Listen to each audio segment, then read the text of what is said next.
एक बार की बात है। बिलासपुर गांव में एक छोटा सा तालाब होता। इस तालाब की चर्चा पूरे गांव में होती, क्योंकि इस तालाब का पानी पीने में मीठा होता और जो भी इस तालाब के पानी में नहाते वो बहुत ही सुंदर हो जाते। राजू की माँ आज शहर से मेरे दोस्त और उनकी पत्नी आने वाले हैं। मैंने उन्हें अपने गांव के तालाब के बारे में बताया था। ये सुन के वो बोले, हमें भी नहाना है उस तालाब में, इसलिए वो लोग आज ही आ रहे हैं। तुम उन दोनों का खाना बना के तैयार रखना। कुछ देर बाद रामू के मेहमान रमेश और उसकी पत्नी आ जाते, जिसे लेने रमेश उनके पास पहुंच जाता। मैं आप दोनों का इंतजार कर रहा था। चलो घर। उर्मिला और हमारे घर का खाना आप दोनों का इंतजार कर रहे हैं।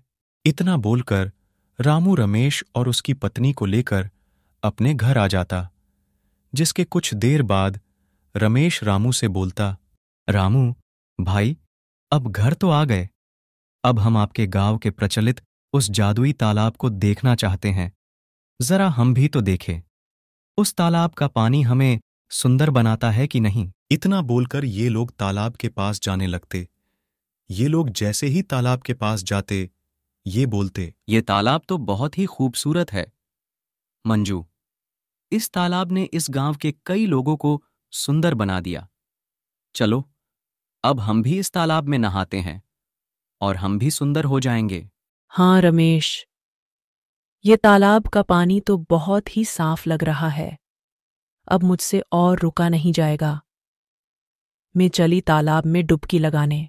ये लोग जैसे ही उस तालाब में नहाते, उसके कुछ देर बाद ही दोनों सुंदर होने के जगह पे मुर्गी बन जाते। इन दोनों के तालाब गए काफी समय हो गया। अब तक तो इन्हें आ जाना चाहिए था। कहीं ये लोग रास्ता तो नहीं भटक गए। मुझे नहीं लगता वो लोग रास्ता भटके होंगे, क्योंकि मैंने खुद उन दोनों को तालाब जाने का रास्ता बताया था। लेकिन फिर भी बहुत समय हो गया। तुम जाकर देख आओ तो वो लोग क्या कर रहे हैं। उसके बाद उर्मिला रमेश और उसकी पत्नी का पता लगाने जादुई तालाब के पास जाने लगती। लेकिन जैसे ही वह जाती, वहां कोई नहीं होता। यहां पर तो दूर दूर तक कोई नहीं है। ये रमेश और मंजू कहाँ चले गए? कहीं इस तालाब में डूब तो नहीं गए? या फिर इस तालाब में नहाने के बाद वो लोग वापस घर तो नहीं लौट गए? मंजू, इस तालाब में नहाने के बाद हम लोग सुंदर होने के जगह पर मुर्गी कैसे बन गए? और हम रामू और उर्मिला को कैसे बोलेंगे कि हम ही रमेश और मंजू हैं? वो तो हमें सुन भी पाएगी या नहीं, इसका भी कोई पता नहीं है। हाँ रमेश, वो हमें पहचान भी पाएगी कि नहीं पता नहीं।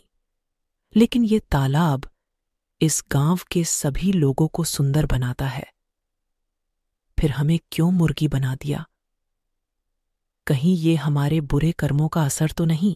हो सकता है मंजू, क्योंकि हमने अपने स्वार्थ के लिए बहुत लोगों को ठगा है, शिवाय रामू और उसकी पत्नी के, क्योंकि ये हमारे बहुत ही खास मित्र हैं। ये तालाब उन्हीं लोगों को सुंदर बनाता है जिसके कर्म अच्छे होते हैं, और इस गांव के सभी लोग बहुत ही अच्छे हैं। हमारे कर्म बुरे थे, शायद इसलिए इस तालाब ने हमें मुर्गी बना दिया। उन लोगों का इंतजार करते हुए यहां मुझे काफी समय हो गया। अभी तक तो उन लोगों को आ जाना चाहिए था। जरूर वो लोग कहीं कोई मुसीबत में फंसे हैं। मुझे जल्दी घर जाके उन्हें बताना होगा। इतना बोलकर उर्मिला रामू को सभी बातें बताने जाने लगतीं। हमें वापस से अपने असली रूप में आने का बस एक ही तरीका है। क्यों ना हम उस तालाब के पास वापस से जाएं और उनसे अपनी गलती की माफी मांग लें।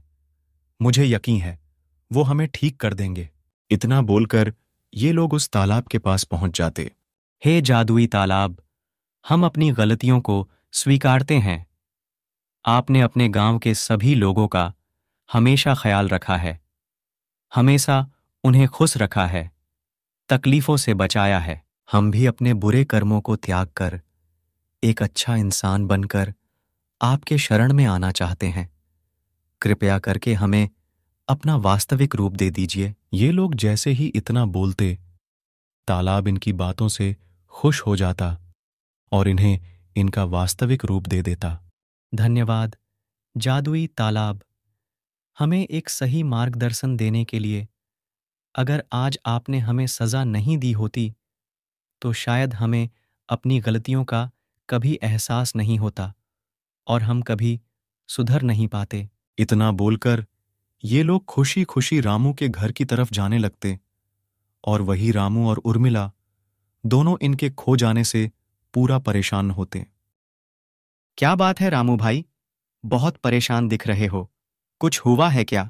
क्या यार रमेश, तुम कहाँ चले गए थे? हम लोग तब से तुम्हारा इंतजार कर रहे थे।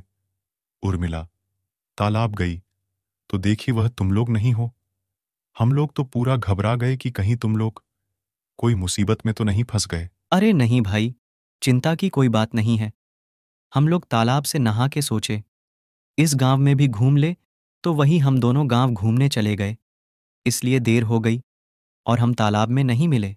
चलो कोई नहीं, मेरे घर का स्वादिष्ट खाना तुम दोनों का इंतजार कर रहा है। अब यही रहोगे या खाओगे भी?